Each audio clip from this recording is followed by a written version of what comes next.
What's up everyone? Welcome back to my channel. In today's video, I'm going to rank all the Phase 4 Marvel films so far. If you are brand new here on my channel and you love and adore physical media, everything to do with movies, then consider hitting that red subscribe down below, as well as that like button, but most importantly, that notification bell so you don't miss anything in the future. So if you're brand new here at my channel, you should know I love the MCU. I love Marvel. I also love DC, but I always thought that Marvel just knew what they were doing so well. Under the direction of Kevin Feige, phases 1, 2, and 3, absolutely seamless. All the movies led into one another.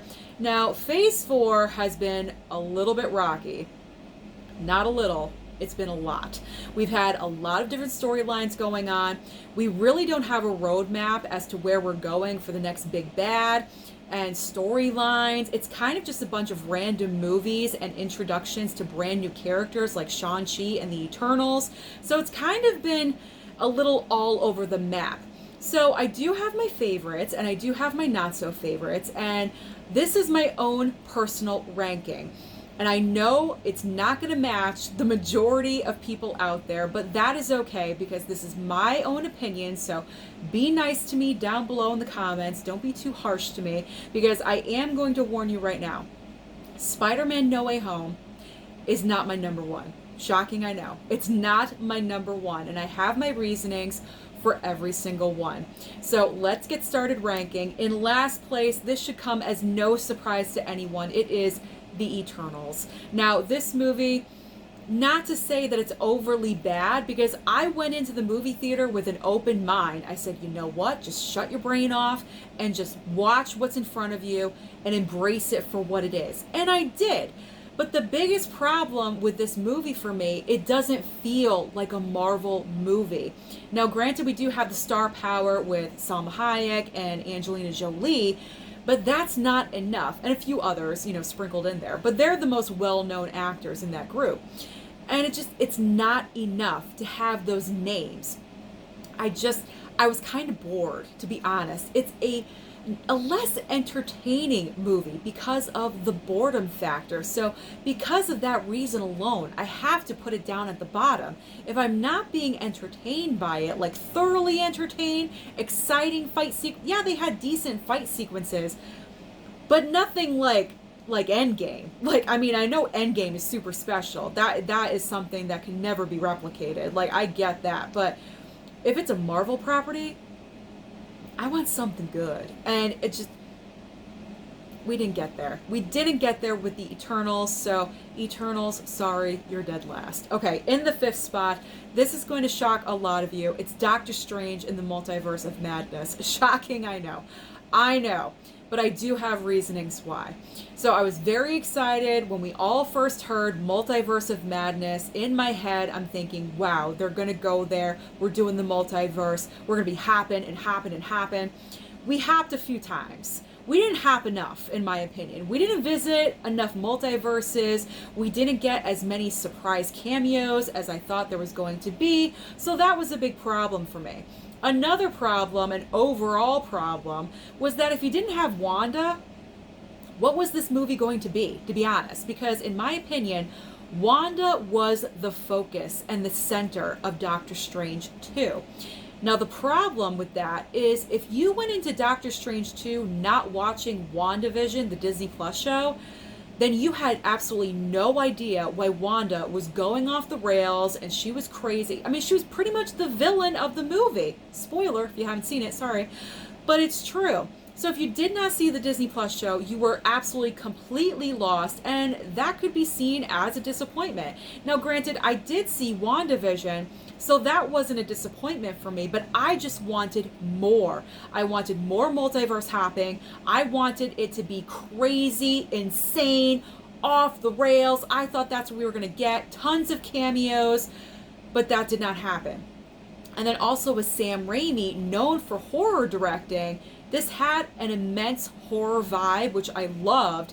I wanted more. I'm not sure if he didn't give us more because Disney put a cap on it and said, no, we can't do that. Kids are going to be watching. Or if he just decided not to go there. If he was going to go there, I wanted him to do it all the way because I know he's capable perfectly capable of doing so and bringing that to the table. But to not have that, that was disappointing. So that's the pure reason why Doctor Strange 2 is in the 5th spot. But let's move on to the 4th spot, and that is reserved for, believe it or not, Thor Love and Thunder. So the big reason why Thor is above Doctor Strange 2 is because if you put these two movie options in front of me and said, hey Susan, which one do you want to watch in the theater, or what do you want to watch on physical media at home, I would prefer to watch Thor Love and Thunder over Doctor Strange 2. Now the reasoning for this is, yes, it is a little bit overly done with the humor because of Taika Waititi. He had a little bit too much free reign, but in those moments I was laughing because those moments, I appreciated those moments. I could understand the comedy between Stormbreaker and Mjolnir and like having an X weapon. I was cracking up at that. I thought it was really, really funny, actually.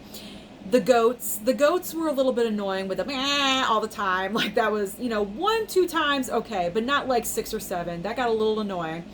But Christian Bale also is a big part of this. He played a great villain when it comes to Gore the God Butcher, but I wanted more of him.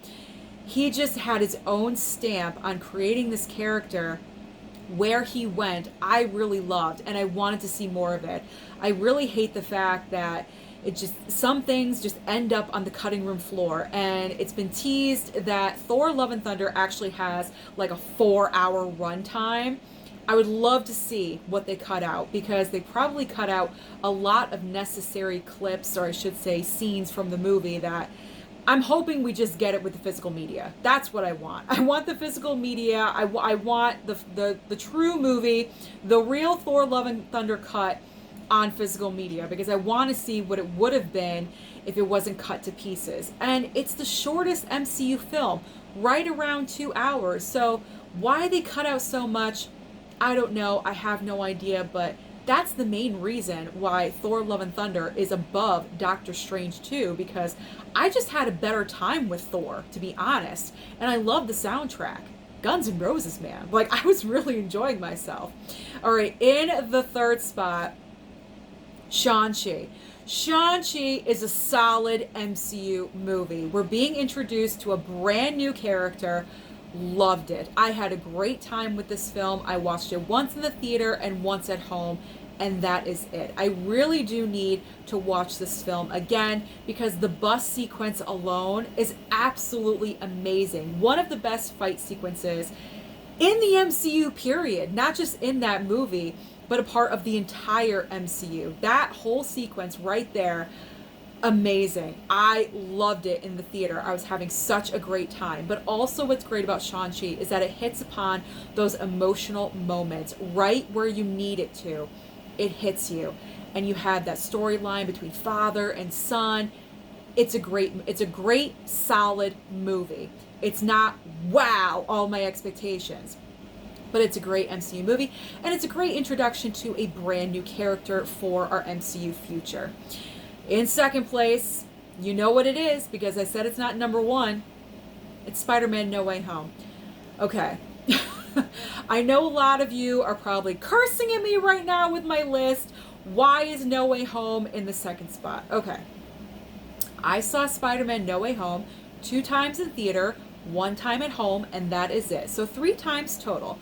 It's not the most rewatchable movie for me, and the number 1 reason for that is it's a long movie. I think No Way Home is actually a little bit too long.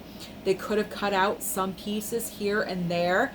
Granted, we're doing a lot in this film. We're bringing back Toby and Andrew. Spoiler if you haven't seen it, but it's been out for a little bit now. Toby and Andrew are back. You have all of the villains. This was basically fan service. The fans have been wanting this forever. And as an MCU fan, Marvel, I've seen all the Spider-Man movies. I totally appreciate everything that they did, bringing this film to life and accomplishing what they did. But it's just not my favorite. It's just not my favorite for some reason. I don't know. Tom Holland gives a great character arc as Peter Parker, as Spider-Man. I loved it. But I guess where my my dissatisfaction, I guess. I wanted more of Toby and Andrew in the movie. They're pretty much only in there for maybe about 20 minutes or so, and I just wanted more of that. I guess I was imagining something just a little bit different. Not that it's a bad thing, okay? I'm trying to be as easy with this movie as possible. I don't hate Spider-Man No Way Home. I thought it was great. It made almost $2 billion. I mean, it's an excellent movie. It made $2 billion, right? I don't know. I can't remember the final count. But it's a successful movie, and it did what it was supposed to do for the box office, and I had a great time watching it. But it does not give me the feels that our number one movie does, and that is, obviously, Black Widow. So why is Black Widow probably one of the most criticized Phase 4 movies at my number one?